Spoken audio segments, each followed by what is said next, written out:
topics and opinions expressed in the following show are solely those of the hosts and their guests and not those of W4CY Radio, its employees, or affiliates. We make no recommendations or endorsements for radio show programs, services, or products mentioned on air or on our web. No liability, explicit or implied, shall be extended to W4CY Radio or its employees or affiliates. Any questions or comments should be directed to those show hosts.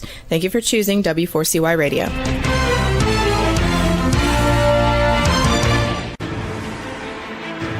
What's working on purpose anyway? Each week, we ponder the answer to this question. People ache for meaning and purpose at work, to contribute their talents passionately and know their lives really matter. They crave being part of an organization that inspires them and helps them grow into realizing their highest potential.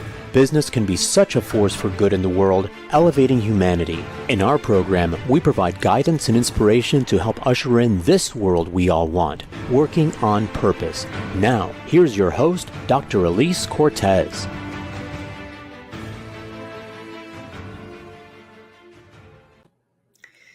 Welcome back to Working on Purpose. Thanks for tuning in again this week. Great to have you. I'm your host, Dr. Elise Cortez, joining you live from Dallas. If we've not met yet and you don't know me, I'm a management consultant and organizational logotherapist specializing in activating meaning and purpose inside organizations. My team and I help companies to detect and articulate their purpose to thread it through culture and operations.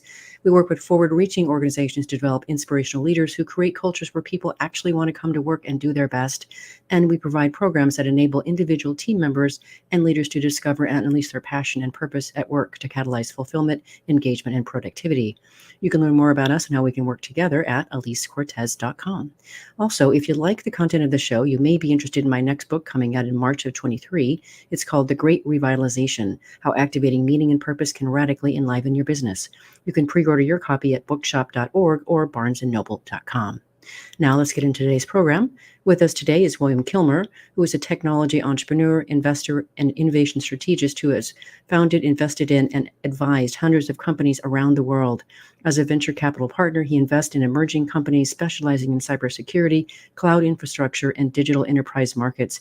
He's also been the founder and CEO of several technology companies in the US and UK and has served on the board of more than 30 organizations. He's also the author of Transformative: Build a Game-Changing Strategy, Retool Your Organization, Innovate to Win, which we'll be talking about today. He joined today from Northern Virginia. William, welcome to Working on Purpose. Hi, Elise. Thanks for having me join, and I'd love to be here. It's wonderful. So those of you who are actually tuning into the live stream, look at this beautiful book that William has created. So whenever I see these things, William, I just think to myself, I know the process. I know what it takes to birth a book. It's always a miracle. So first, congratulations. Thank you. Thank you on that. The only other comparison I have in life is to running a marathon where you work so hard at it, then finally it's over and you say, I will never do that again. And this is actually my second book. My first one was about 20 years ago. And eventually the pain of it goes away and you start to think, yeah, maybe I could do that again. So I know you know that process, having gone through it several times yourself. I do. And I'm right now in the process of working on edits for 2 books that I'm releasing. So I really appreciate that. And, here's the thing, William, you're speaking to something important. Most of us wouldn't be around the world if our mothers hadn't forgotten what the pain of labor was, right? And decided to go through it again. So we can thank amnesia for that. Absolutely. Yes. Having no experience on that side of things, I couldn't speak to it. So marathoning was the best analogy I could come up with. It'll get you there. Well, I did introduce you already. It's really amazing to have your depth of experience here to share with our listeners and viewers, William. Beautiful.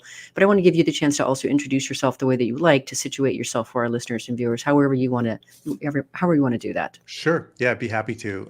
As you had mentioned already, I'm a venture capital investor and a founder.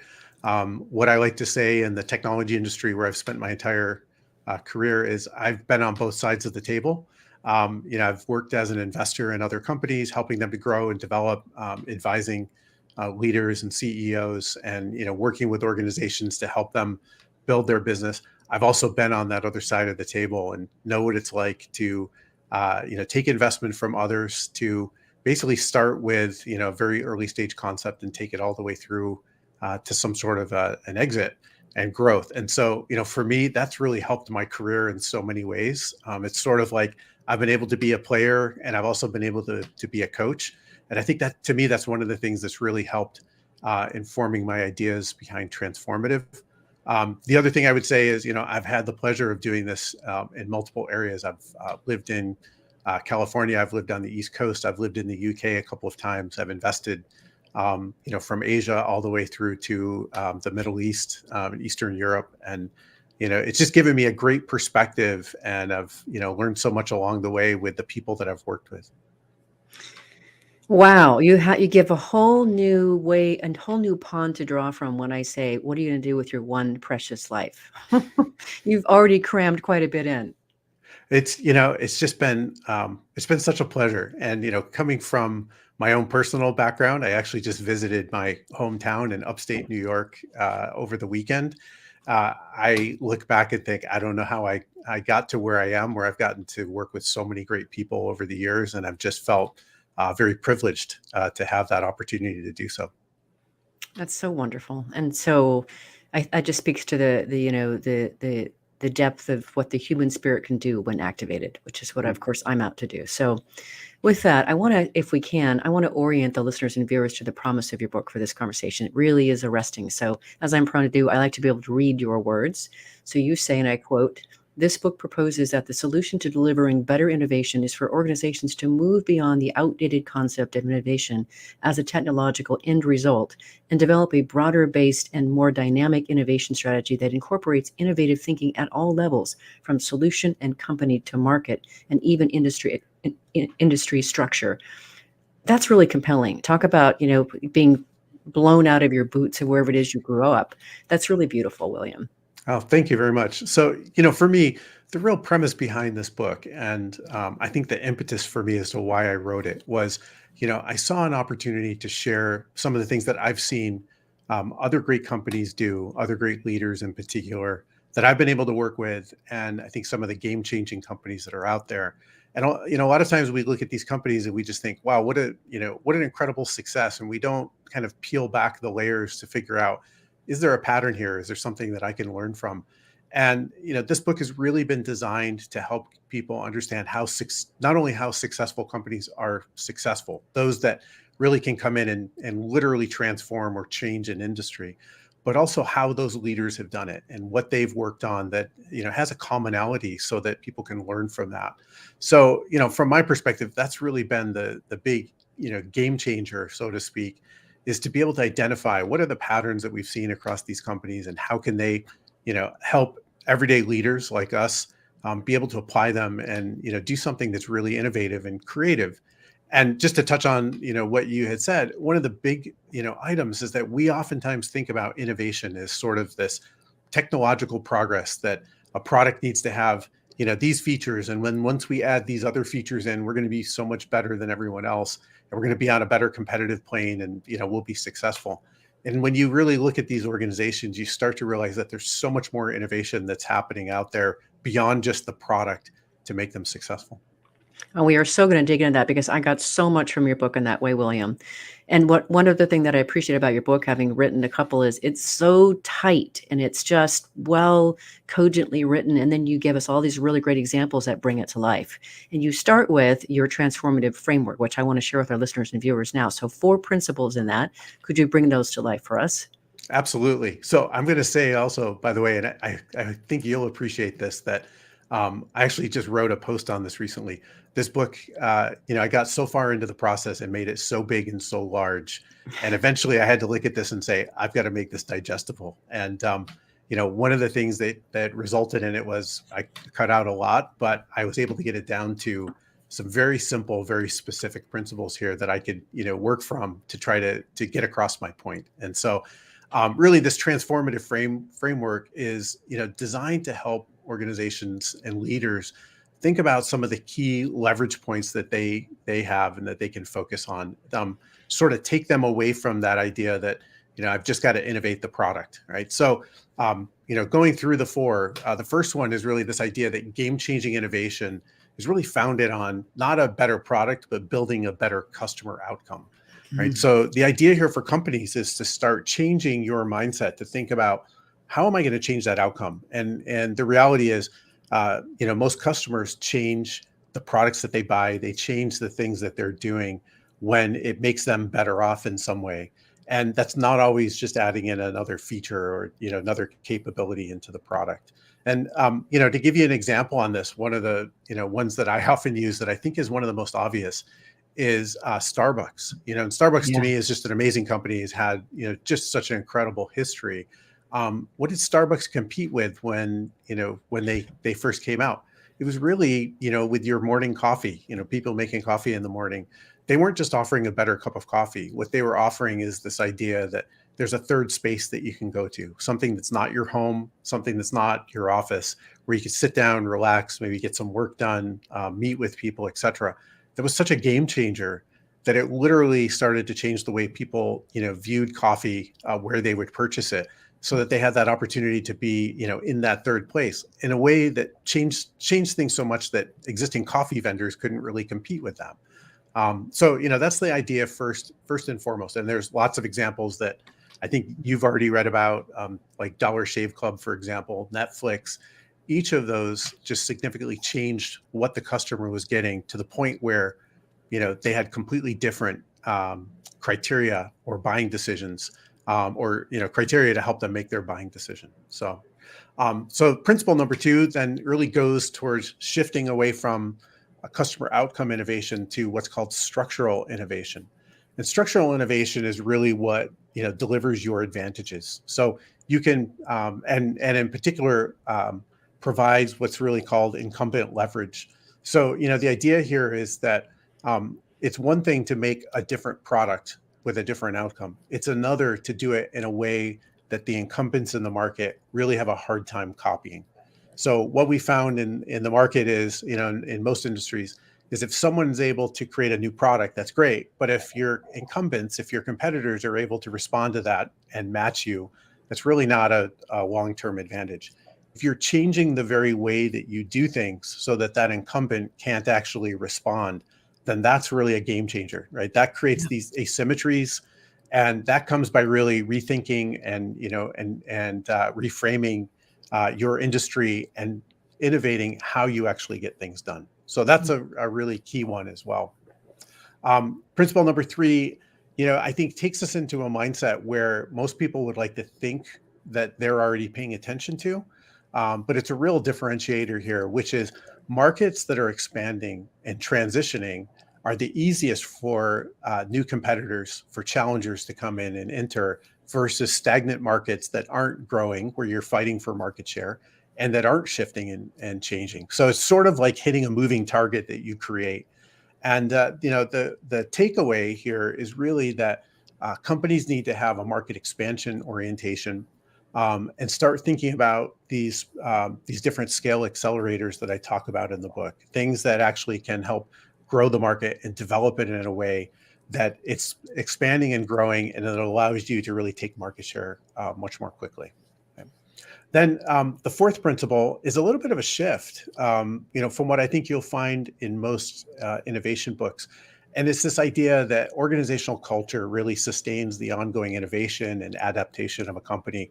And I devote a whole section, the last section, which is 3 chapters, around this idea that leaders need to think about not just how am I innovating, what am I building, but how am I going to bring the company along with me and engage all of our team, and how are we going to adapt? Because inevitably we're going to make mistakes, and we're going to need to adapt to a changing environment. So we need to build the right culture to make that happen. So that's really the four principles.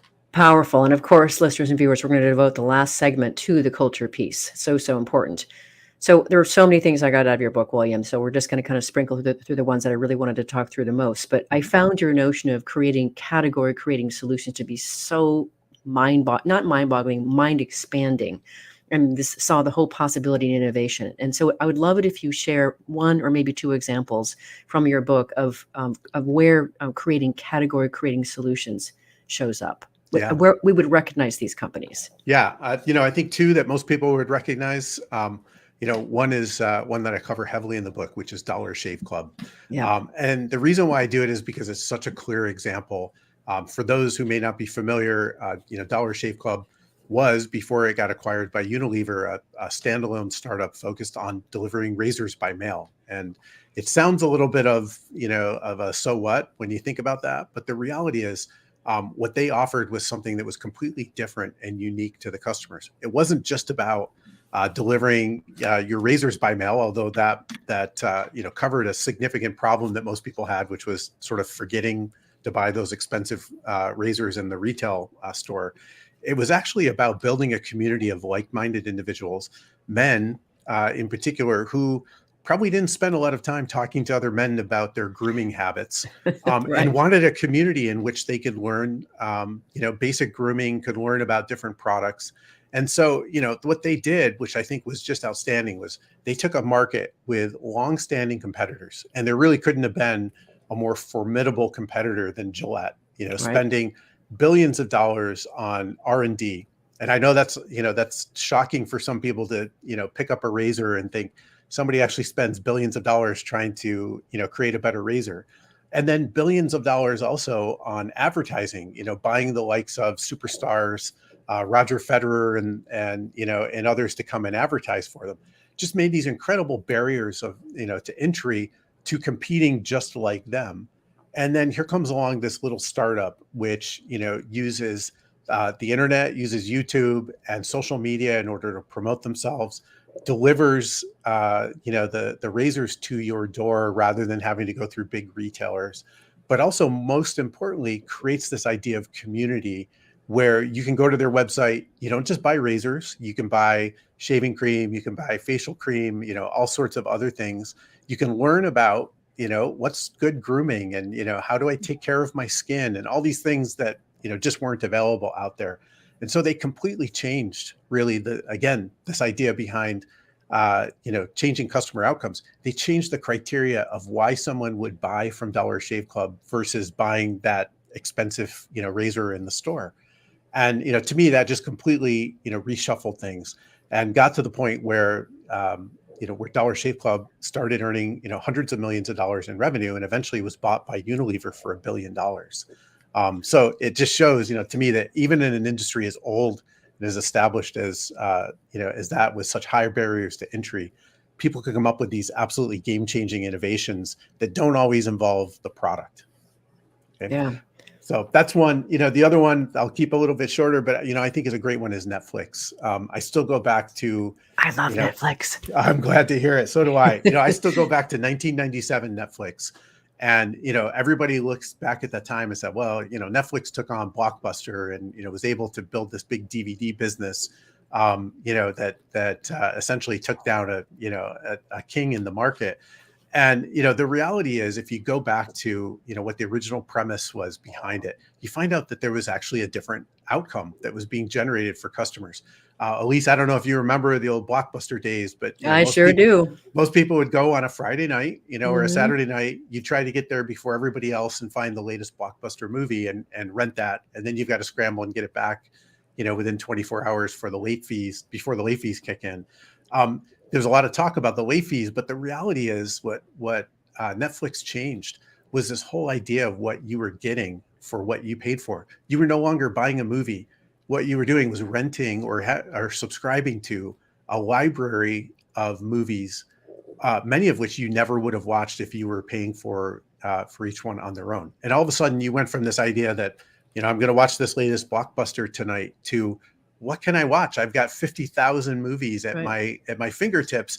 And that's when we all started, I think, watching more documentaries, started watching more television series, all of these other things that weren't open to us because we essentially were subscribing to a library of DVDs versus, renting one VHS cassette at the time, every weekend. So to me, that was another one where it just completely shifted the buying criteria because it was giving customers a much different option, much different outcome from what they had before. A much bigger outcome, right? That's just so beautiful. So thank you. Gorgeous examples. Let's grab our first break. Go so fast.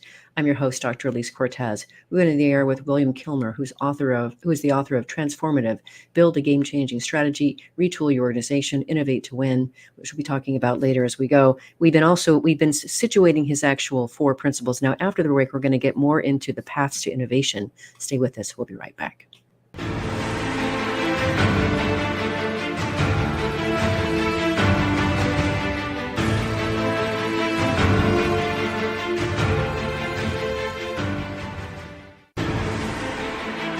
Dr. Elise Cortez is a management consultant specializing in meaning and purpose, an inspirational speaker and author. She helps companies visioneer for greater purpose among stakeholders and develop purpose-inspired leadership and meaning-infused cultures that elevate fulfillment, performance, and commitment within the workforce. To learn more or to invite Elise to speak to your organization, please visit her at elisecortez.com. Let's talk about how to get your employees working on purpose.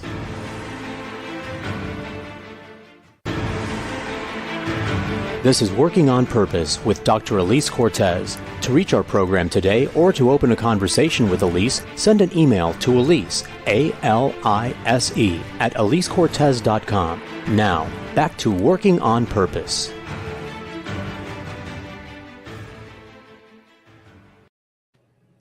Thanks for staying with us. Before we get back into the program, I'd like to invite you to check out a book that I wrote a couple years ago, Purpose Ignited.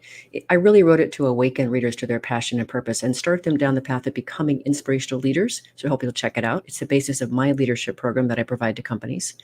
If you're just joining the program now, my guest is William Kilmer. He is a technology entrepreneur, investor, and innovation strategist who has founded, invested in, and advised hundreds of companies around the world. I'm your host, Elise Cortez.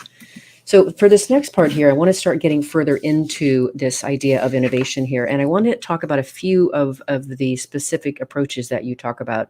Specifically, you talk about approaches to changing market through scale accelerators. Especially, I was curious about democratization and simplifying. So let's start there if we can. And then I would love it if you would paint and share a couple of really fabulous examples that we would all recognize. And I'll give you hints if you don't pick up the breadcrumbs that I just left for you. Yeah, I'd be happy to. So, the middle section of the book, Elise, is really focused around what I call scale accelerators. And as we had talked about earlier, these really tie back into the fact that it's easier to enter a market that is expanding and shifting than it is one that's stagnant and sort of remaining in the same size. So, what I provide is these 6 accelerators in the book and some examples around them. The 6 are essentially democratizing, simplifying, new customer focusing, meaning, you're focusing on bringing new customers into the market rather than just going after the existing customers that are out there. Model building, which sounds very fun, but is really focused around building new profitable business models out of what you're doing. Recombining, which, we often, nowadays call proudly borrowed elsewhere, or this idea that, we're going to borrow ideas from others. And then rule breaking and knowing which rules to break. So, I really start off talking about democratization and how organizations that are successful understand how to grow markets, and and really democratizing is a key element of that. I start off with a really, I think, an old example, but an important example, which is Ford Motor Company. That's right? the one I wanted to talk about. Yeah, and I think it's such an amazing story. I mean, we all know the sort of adage from Henry Ford that you can have your vehicle in any color as long as it's black, and this idea that he was the one who standardized production. But when you read the story in the book, you really recognize the fact that he wasn't exactly the first to market. There were a lot of production vehicles that were out already. Before him, the Olds Motor Company, Daimler-Benz, or the predecessor, the Benz company, created the first sort of production vehicles. He really perfected, scaling it and turning it into, this incredible production line that, started to really drop the price of vehicles, and I think when the vehicles first came out, when the Model T first came out about 1908, they were about $825, a model. I think by the time he finished, I think about 18 years later, if I remember, they were at about $325. And, it was really just his unrelenting focus on how do I turn this into a very efficient process that drives down the price. And to me, that's a really important one because it's really one of the first examples that we see. I think in a lot of ways, though, every organization thinks, well, that's what I need to do. I just need to produce more of what I'm producing. And if I build more of it, I'm going to get scale economies and it's going to be cheaper. And what I bring out in the book is that it's not always about just scale economies. When you think about democratization, there are many different aspects to it that you can focus on. So, one very simple point of democratization is location. We see that today with Starbucks, for example. If you want a cup of coffee they've made it available just about everywhere that, you can possibly think of. And, that's one that I think, really works. Democratization around, time. Amazon has been relentless in how they've democratized, even as they've expanded their business, they still have focused on democratizing books. And, one of the key elements for them was to develop the Kindle and to start democratizing this idea that not only could they deliver books quicker, but they can enable a publishing industry that can start putting their own ebooks out there very cost effectively, and they could sort of capture that long tail by having all sorts of authors be able to publish there. But this idea that you have a immediate delivery onto your Kindle device is a form of democratization. It makes it available to you right now. And one of the others that I just really like, we talked about Netflix earlier, but to me, there's this element. If you've ever gone to a Redbox, I know Yeah, I remember. there's a few fewer of them than there used to be. I think they peaked out at about 40,000 locations, but that one was really democratization around this idea of time and location, or time and place, that they were putting those in places where you sort of had this, this last minute inspiration to watch a movie. Maybe you're stopping to get gas on the way home from your commute, or stopping in the grocery store, that it was going to focus on a few hundreds types of movies, but it was going to put it in the place where you could get access to it on your way home. And so that was the idea of democratizing, but democratizing by focusing just on two dimensions. And I think those are important elements to sort of show, and I have others in the book as well, but those are important elements that show just how you can look at democratizing your product or your service in a way that doesn't just mean I've got to sell a lot more of them to everybody.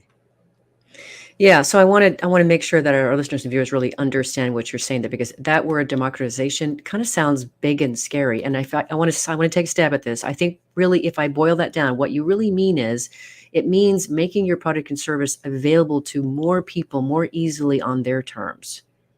Exactly. I don't think I could say it better myself. Okay, good. But I think that opens something for our listeners and viewers, right? How do I actually make something so that I can actually put it in the hands of more people on their terms? That's just, oh, wow, just opens something. So Yep. then the next thing that you talk about, which I just really think is going to be great for our listeners and viewers, and it was for me too, you talk about how a common fallacy of invention and creative genius places a premium on new ideas being created out of nothing, blank piece of paper.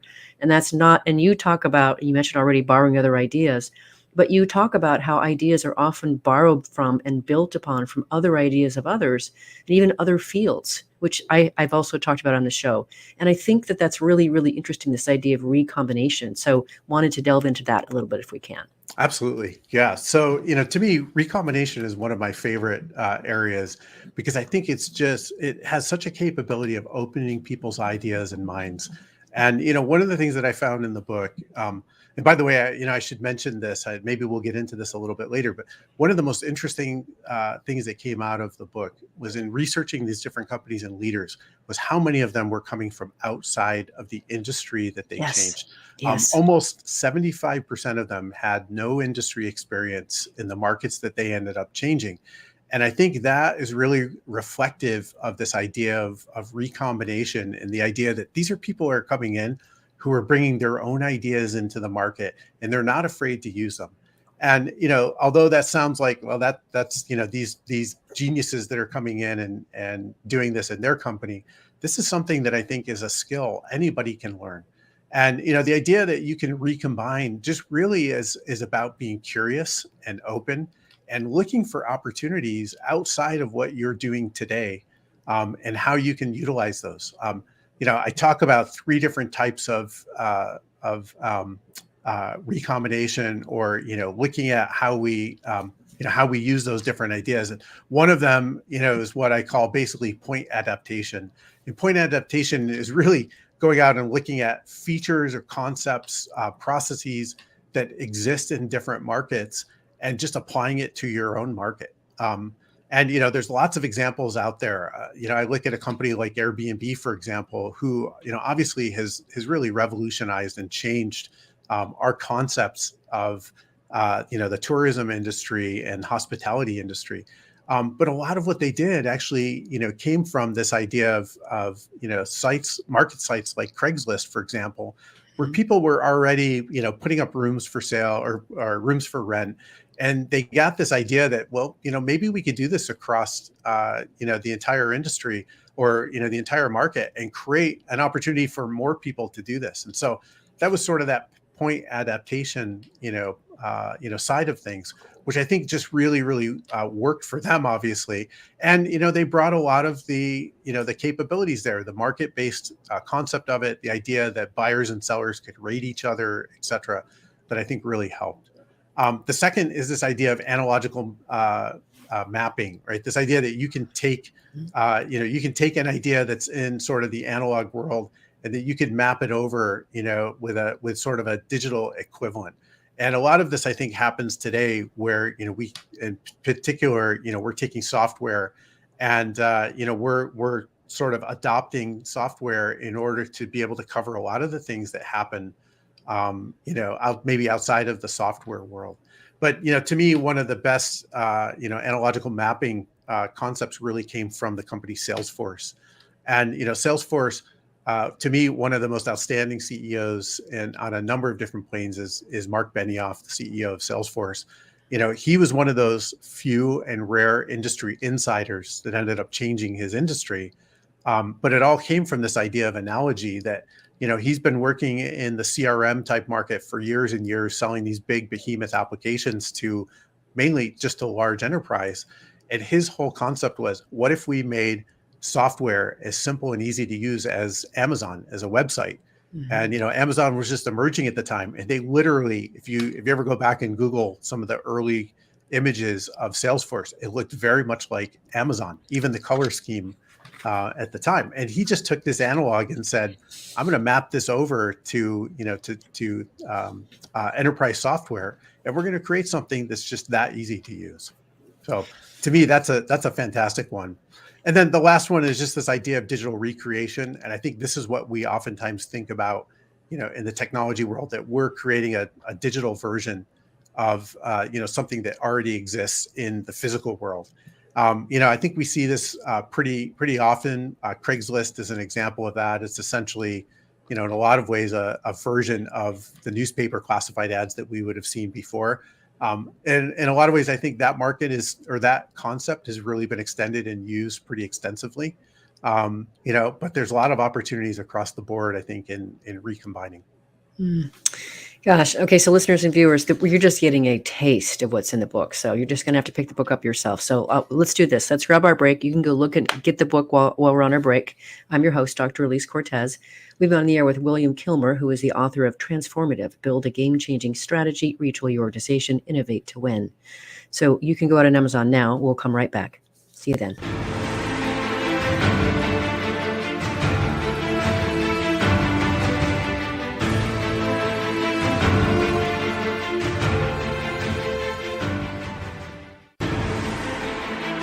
Dr. Elise Cortez is a management consultant specializing in meaning and purpose, an inspirational speaker and author. She helps companies visioneer for greater purpose among stakeholders and develop purpose-inspired leadership and meaning-infused cultures that elevate fulfillment, performance, and commitment within the workforce. To learn more or to invite Elise to speak to your organization, please visit her at elisecortez.com. Let's talk about how to get your employees working on purpose.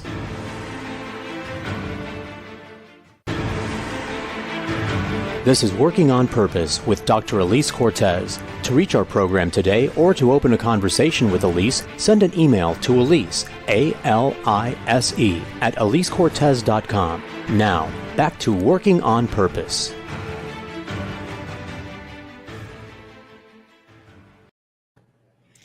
Thanks for staying with us and welcome back to Working on Purpose. One other bit of news I do want to share with you is that the collection of stories that I curated called Passionately Striving and Why is also out. That's a collection of stories from 25 women that I recruited around the world who share their very personal story, how they discovered their purpose and are now serving from it. And I'm actually almost more proud of that than I am my first one. So I hope you'll check that out as well. If you're just joining us, my guest is William Kilmer. He's a technology entrepreneur, investor, and innovation strategist who has founded, invested in, and advised hundreds of companies around the world. I'm your host, Dr. Elise Cortez. So for those last segment, of course, I want to dive heavy into culture. That's a big part of what we talk about on the show. Before I do that, I got to do one thing quickly, William, and that is the last segment you talked about 75% of the people who had really innovated something different were not from their industry. Okay, listeners and viewers, those of you who are only hiring your industry, take note of that. That is so important. One of the biggest mistakes that I see companies doing is saying, oh, they don't have telecom industry, we can't hire them. Oh, they don't have product supply goods or whatever. We can't hire them. And you've just now heard from William how important an outsider's view can be. So take it on. All right, so let's talk culture. So I want to talk about just first, how you describe culture, because it sounds like one of those loose words, and then we'll get into it. So you say culture is a set of shared assumptions that guide action and appropriate behavior. Completely agree. And then you say, let's be clear, when I talk about a strong culture, I mean specifically an organization's ability to use its values, customs, beliefs, norms, and expectations of how to act in a way that unifies the organization to support a common set of strategic goals and actions. You go on to further say this, but culture is so, so important. So let's get into that. All right. Yeah. Boy, I'll tell you, Elise, this is one of my favorite parts of the book, to be honest with you. I think it's the piece, every bit of it. It's the piece that maybe surprises a few people that, here we are talking about innovation, about how to be a game-changing company. And then, I spend the last 3 chapters, really a third of the book focused on culture. But, to me, this is the piece that really ties everything together. And I'll be honest, a lot of this comes from my own personal experience, that so many companies that I've worked with so many just brilliant people who've developed great products, but they struggle day to day with, how do I bring my employees along? How do I bring my coworkers along on the journey? And so to me, this was one of the most important pieces. And that idea of strong culture is really something that, I've sort of honed over the years. We all talk about culture. Everybody has a different idea of what it is. And to me, it finally struck me that, culture is really those norms, those practices, those behaviors, whether they're explicitly, brought out, for example, maybe in a set of values, or those are just the things that are permitted and tolerated in the organization. The importance here is to take all of those and hone them towards, what are you trying to accomplish as an organization? And the best leaders are those that are able to harness that power and get people unified towards a common set of goals. So, I know, we always have those, those kind of cliches about the culture being, do you have a ping pong table or cappuccino machines or whatever it is? But really it comes down to, do you have an organization that's going through the right practices, beliefs, and behaviors to get you to your goal? And that's the essential part here. And I know, you've already read through it, but the idea of, culture, we often talk about that concept that, culture eats strategy for breakfast. This idea that, you could put together the best laid plans, but if your organization isn't aligned behind it, it's going to fall apart because people will fall to whatever behavior. I took the concept in this one particular chapter that culture can actually feed your strategy and, really define the direction that the organization is going to go and help you to even adapt when you need to. Mm-hmm. And another thing that you talk about, which of course I align with, it's part of what I do for organizations, is you talk about organizations can evaluate and improve their culture by starting with a cultural assessment, right? And so creating the context, the vision and mission, creating and living by their values.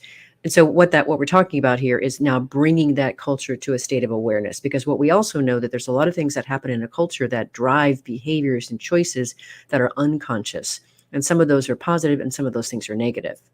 So bringing it to a consciousness is really, really important. So when you talk about, doing an assessment, of course, I completely agree with that. Mm-hmm. Yeah. This from my perspective is just one of those areas where we just have to respect from a leader's perspective that, organizational leaders have so much to focus on, and there are so many things that they're working on day to day, that this is a difficult area for them.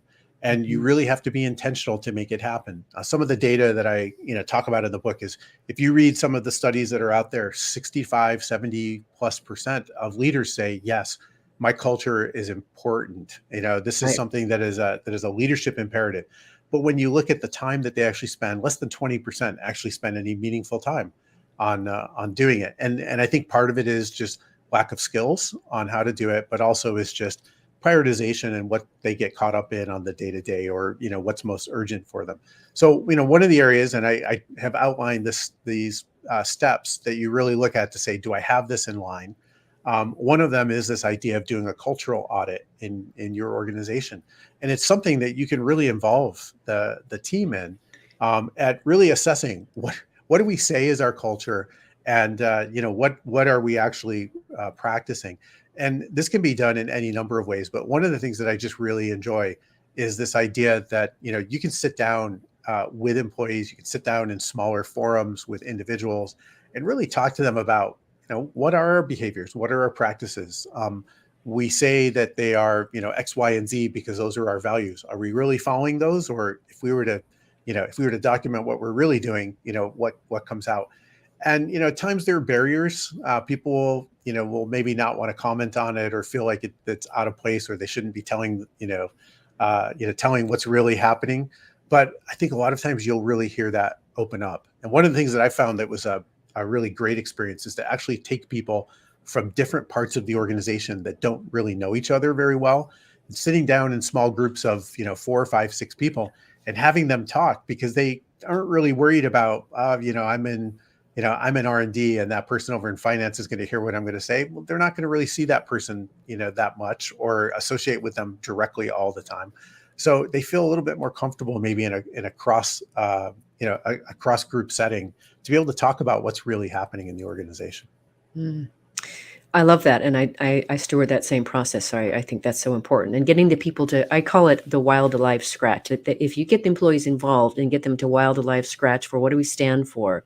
How do we do things? What's the purpose of this organization? Why should anybody care? There's something in having to articulate that and coming together where it becomes part of them. And that's where the magic is. Mm-hmm. Yeah, absolutely. Well, and then you go, sorry, go ahead, William. Oh, and I was just going to say, what's really interesting is, when you dig into some organizations like this, and there's maybe some dysfunction or some problems that they've been experiencing, when you actually address it, it's just such a relief, because so many people are probably already talking about it, thinking about what would they change, that when you get people around the table, they're actually pretty open about doing it. Mm-hmm. And happy to be involved and invited to the party, right? So I want to talk about your 7-step process for cultural transformation. Before we do, I want to cue up. You say that from your personal experience, there are 3 ways in which culture feeds strategy. First, culture drives performance. It delivers differentiation secondarily. And third, culture enables adaptation and change. So when we think about what's at stake here, why work on culture? There's a lot at stake. Mm-hmm. Absolutely. And just maybe just to touch on one of those, one of the big ones to me is this idea that culture drives performance. And, I had experience, a few years ago with a friend of mine who actually was the CEO of a Fortune 500 company, which I won't name, but, he came up through the finance path, and, had ended up taking over in the company a couple of years before we met up for lunch. And one of the things that he had talked to me about, he said jokingly, I wish that I had paid more attention to my organizational behavior classes and my HR classes, because all I deal with are HR issues right now. And, it was sort of this joke, but he was also just expressing some of the difficulties that he had, that a lot of it was about managing employees and making sure that acceptable behavior was in place. And we started to talk about values and, what the company had established, were they actually following them? And, the realization that he had was he could spend his working hours either trying to fix the fires and problems, or he could step back and really relook at those values, which they hadn't emphasized and people frankly weren't following. And if he spent a little time just on the preventative side of making sure that there was an established culture with the right values in place, and that they were holding each other to those expectations, he'd spend a lot less time on performance issues. And I think that's a really important principle. The flip side of that, sort of with the performance, is so many companies, as you know, experience this issue with just employee engagement, and the fact that people may not be behaving badly, but we have so many employees that just don't feel inspired in their organization and don't feel a desire to be there. And, the idea that you can really focus on culture and having that common language, common accepted practices, really starts to align and actually excite people. It's not just about preventing bad behavior, but about aligning people so that they want to work together towards those common goals and strategy that we talked about. I'm completely, I'm picking up what you're laying down, William, completely in sync with you. Okay, we're coming close to the end here, and I really want to be able to get you to share your 7-step process. And I also want to talk about that idea of developing the challenge setting organization. So could you quickly just sort of briefly go through your 7 steps of cultural transformation? Absolutely. I'll make it as quick as possible. But, Okay. to me, I'm going to emphasize a few things. First is this idea that you start at the beginning. You create context and a sense of urgency in your organization. It's what, we oftentimes refer to as sort of your worldview. This idea that you're building the why behind why you should exist as an organization. Looking at what are the trends, what you're doing, how does that influence your customers? And I just can't overemphasize the importance of this idea that you're building a sense of urgency. And I'll give you a quick story really quick, and also a quick set of advice. When Satya Nadella, the CEO at Microsoft, took over, if you go back to 2014, 2015, he expressed time and time again what their worldview was and what was happening in the market and set this idea of urgency. And what he talked about is, we live in a cloud first, mobile first world, and we've got to adapt to that. And he set this idea that this is what's happening. This is what's affecting our customers. We need to change. I have a CEO that I've worked with for years that does something very similar. She has a slide that she puts up at every single company meeting, every board meeting, every management meeting. And it basically is her worldview to say, this is what's happening. Here are the trends in the market. And here's how it's affecting our customer. And this is why we're needed. This is our sense of purpose in the market. So that's really the first one. Some of the others I think are well established. Make sure you have a vision statement and a mission statement. Observe and audit, as we talked about. Observe what your culture really looks like. And then, I'll emphasize one, which I think most people don't think about that much, which is actually identify what your target culture should be. Start talking about this idea that you need a culture that everybody agrees to. What does that mean? Does that mean, you're going to focus on what principles? Transparency, is there some sense of urgency, a sense of, or an idea of how you're going to work with each other or how you're going to work together? What are you focusing on that is going to differentiate your organization? And I emphasize that because there's study after study that shows that organizations that actually take time to focus on this and think about how are they going to build their culture actually are more successful, including having higher financial success than other organizations.